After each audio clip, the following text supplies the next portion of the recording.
नमस्कार केला.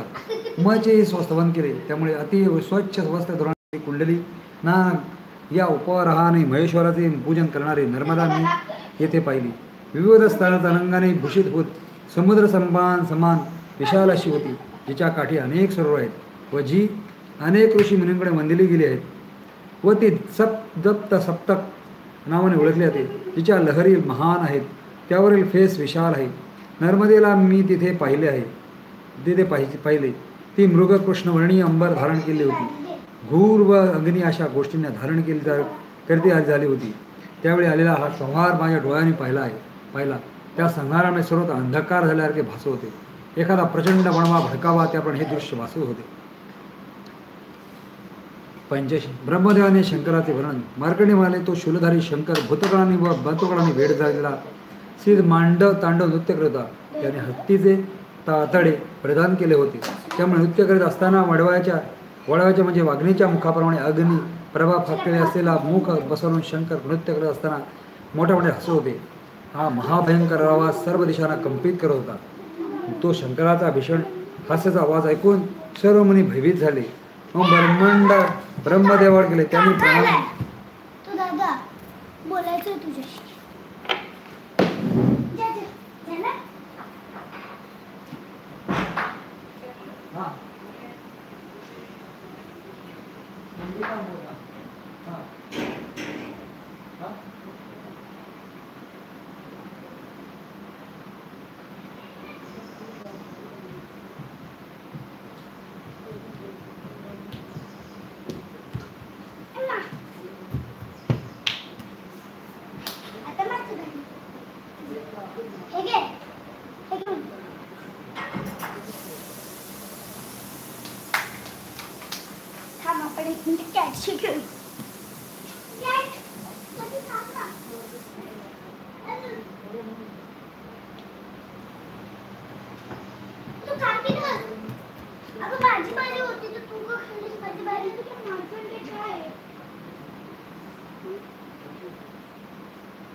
मला पुस्तक घेऊन जायचं आणि व्हिडिओ करायचं.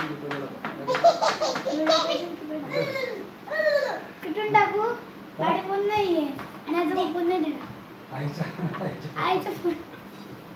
ते काय गोष्टींचं माहिती, जास्त माहिती काय नाही.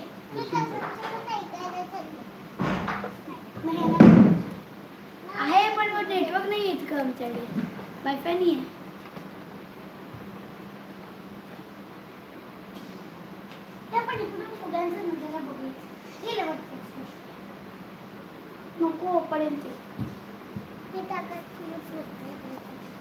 कृष्णाने अंबर धारण केला होता. धूर व अग्नी अशा गोष्टी धारण करत झाली होती. त्यावेळी जो हल्ला संहार मी माझ्या डोळ्याने पाहिला आहे. महाभयंकर. मार्कंडेय म्हणाले, ब्रह्मदेवाने शंकराचे वर्णन. मार्कंडेय म्हणाले, हे शूलधारी शंकर भूतगणांनी व मातृगणांनी वेढा झालेला तांडव नृत्य करत होते. त्याने हत्तीचे कातडे तो महाभयंकर आवाज दिशांना कंपित करत होता.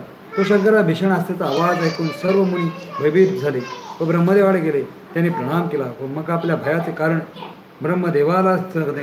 त्यावेळी ब्रह्मदेव त्यांना सांगितले, काळ म्हणतात तो हाच होय. तो शंकर या काळरूपाने समाचा संहार करण्याची इच्छा करीत आहे. हे परिसंवत्सर आहे. या काळरूपी शंकराला आपण वंदन करूया.